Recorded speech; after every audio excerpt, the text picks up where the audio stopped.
बात तो होगी मौजूदा सियासत की, मौजूदा राजनीति की, एक ऐसे वक्त की जब सबकी, आपकी, मेरी, मीडिया की, सभी की निगाहें महाराष्ट्र और झारखंड की राजनीतिक गतिविधियों पर लगी हुई हैं।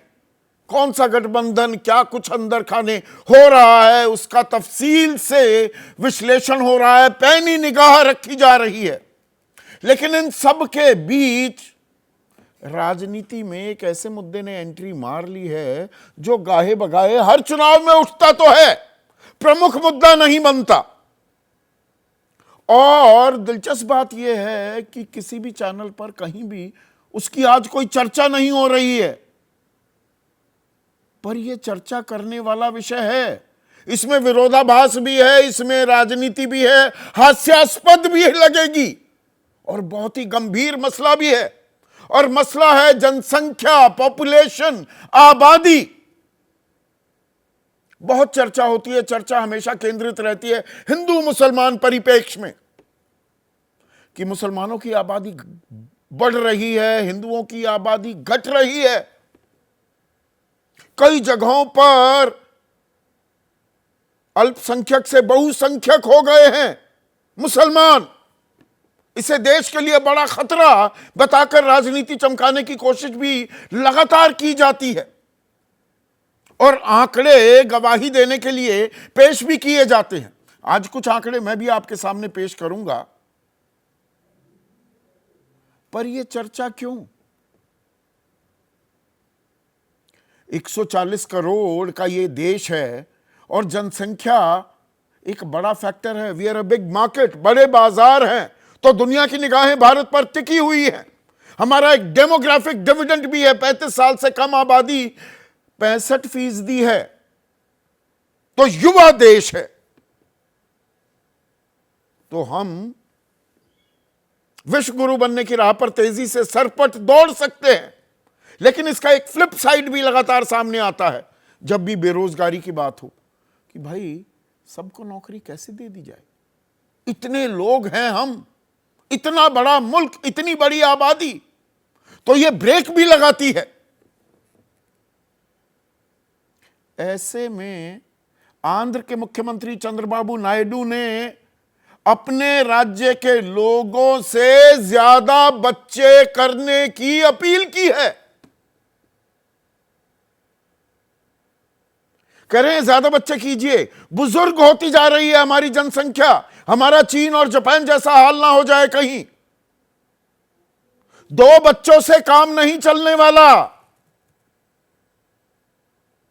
और वो तो यहां तक कदम उठाने की अब तैयारी कर रहे हैं, जो लोकल बॉडी के चुनाव होते हैं, जो निकायों के चुनाव होते हैं, उनमें आपको ध्यान होगा एक कानून भी लाया गया है कि जिसके 2 बच्चों से ज्यादा, वो इन चुनावों में खड़ा नहीं हो सकता किसी भी राज्य में।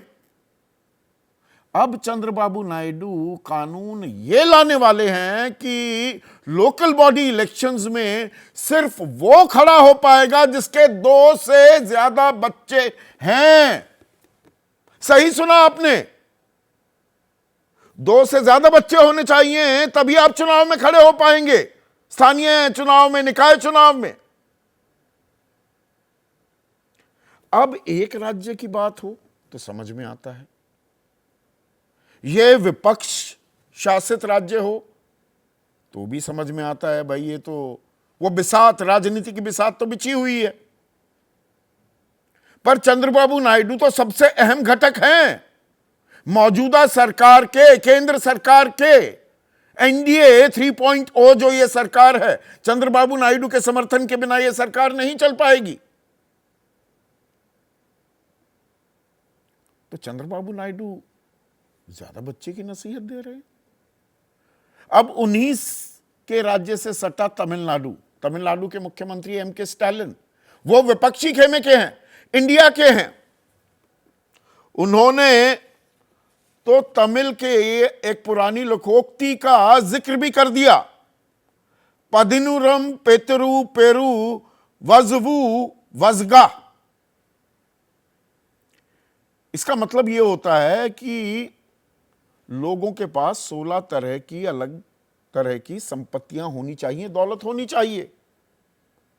और इसी को पलटकर वो सवाल के रूप में तमिलनाडु की जनता से पूछ रहे हैं कि 16 तरह की दौलत छोड़िए, 16 बच्चे क्यों ना हो। 16 बच्चे, 16 बच्चे कीजिए, ये मुख्यमंत्री कह रहे हैं।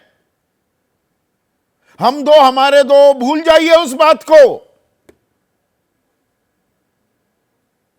और इसका तर्क क्या है, इसकी वजह क्या बताई उन्होंने कहा हमारे से तो प्रतिनिधित्व छिन जाएगा भाई, हमारा हक मारा जाएगा अगर हमारे बच्चे कम रहे तो।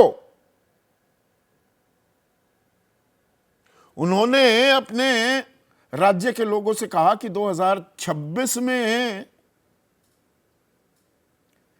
जो सीटों का बंटवारा होना है, जो वो परिसीमन तो हो गया, सीटों की संख्या बढ़नी है 2026 के बाद नए सेंसस के आधार पर। अभी 1971 में जो जनसंख्या थी उसी के आधार पर कुल मिलाकर देश में 543 लोकसभा क्षेत्र हैं।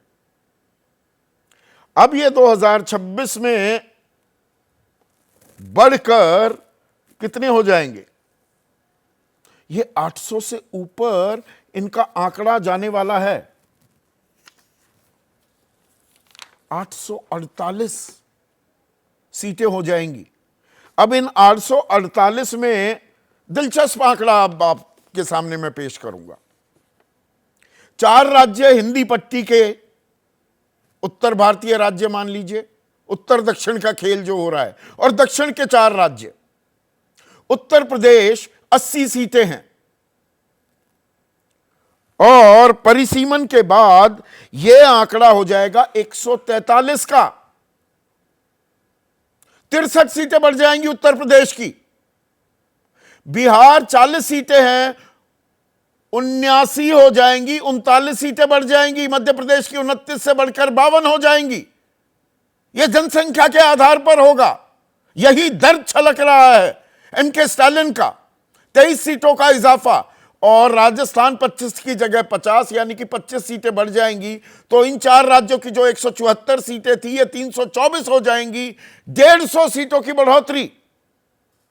जबकि आंध्र और तेलंगाना को हम जोड़ दें, एक ही राज्य होते थे पहले, अलग अलग अब जो राज्य हो गए, 42 सीटें हैं, ये बढ़कर होंगी सिर्फ 54, मात्र 12 का इजाफा। कर्नाटक 28 से बढ़कर 41 हो जाएंगी, 13 सीटों का इजाफा। तमिलनाडु 39 से बढ़कर 49 होंगी, ये 20 सीटों का इजाफा। 10 हमने लिख दिया है, 39 से 49, 10 सीटों का इजाफा। और कुल जो केरल की है वो 20 थी, 20 ही रहेंगी, क्योंकि पढ़ा लिखा स्टेट है, वहां पॉपुलेशन कंट्रोल में है।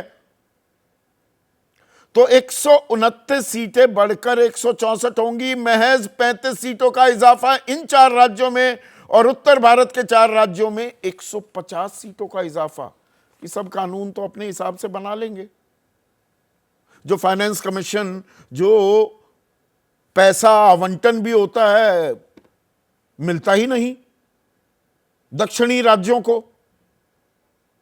यह हमारे साथ नाइंसाफी होगी। अब तीसरी धारा इसके अंदर क्या आ जाती है। केंद्रीय मंत्री गिरिराज सिंह हैं, तीखे बोल बोलते हैं, हर बात पर बोलते हैं, और आजकल निकले हुए हैं हिंदू स्वाभिमान यात्रा पर। संविधान की शपथ लेकर मंत्री बने हुए हैं। संविधान का प्रियम्बल उद्देशिका कहती है हम सेक्युलर मुल्क हैं, धर्मनिरपेक्ष राष्ट्र हैं, पर मंत्री हिंदू स्वाभिमान यात्रा पर निकले हैं और वो ये कह रहे हैं कि पाकिस्तान और बांग्लादेश के हिंदू कहां चले गए। भागलपुर में हमारी जनसंख्या गिर गई है। जब तक देश में सनातन बहुसंख्यक हैं तभी तक देश सुरक्षित रहेगा। तो देश के लिए सबसे बड़ा खतरा बढ़ती हुई मुस्लिम आबादी है। अब आबादी बढ़ तो रही है, उत्तर में ज्यादा दक्षिण से, ये दक्षिण उत्तर का क्या खेल है, थोड़ा अब ये भी समझाने की जरूरत है। जो प्रजनन दर है, यानी कि महिलाएं 14 से 45 साल की, वो कितने बच्चे औसतन पैदा कर रही है। उत्तर प्रदेश में 4.8 था ये आंकड़ा, लगभग 5 बच्चे 1992-93 में। 2019 से 21 में यह गिरकर 2.4 हो गया, 2.5 बच्चे हो गए 5 से। बिहार में 4 से सीधा घटकर 3 आ गए। राजस्थान में 3.6 से घटकर 2, और मध्य प्रदेश में 3.9, यानी कि लगभग 4 बच्चों से घटकर यह आंकड़ा आ गया 2 पर दक्षिण के राज्यों में देखें तो जहां सबसे कम 2019 से 21 के बीच उत्तर के राज्यों में 2 का आंकड़ा था प्रजनन दर का। कर्नाटक में 1992-93 में ही 2.9 था, यह घटकर 1.7 आ गया। आंध्र में 2.6 से घटकर 1.7 आ गया। केरल में 2 से घटकर 1.8 आ गया। तमिलनाडु में 2.5 से घटकर 1.8 आ गया।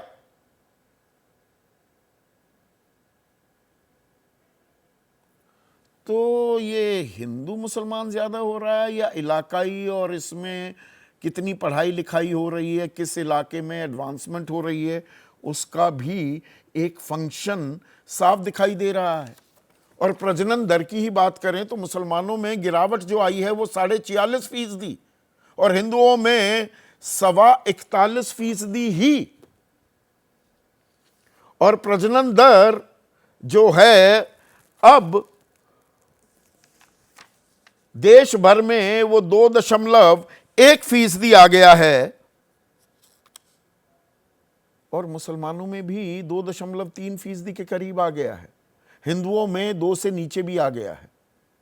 उसका असर क्या होता है कि अभी 2022 तक 10.5% आबादी बुजुर्ग थी, 2050 तक ये बढ़कर 20.8% हो जाएगी, और साल 2100, आज से 76 साल बाद 36% आबादी हमारी बुजुर्ग होने वाली है।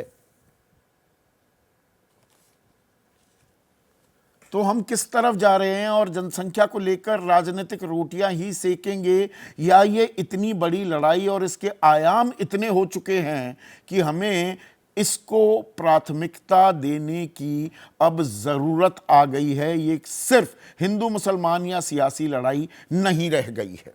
इसी पर आज मैं चर्चा करने वाला हूं। ऐसे में आज का सीधा सवाल, सियासी लड़ाई जनसंख्या पर आई, और हम दो हमारे दो वर्सेस 16 बच्चे हैं अच्छे। अब 16 बच्चों तक की भी बात आ गई।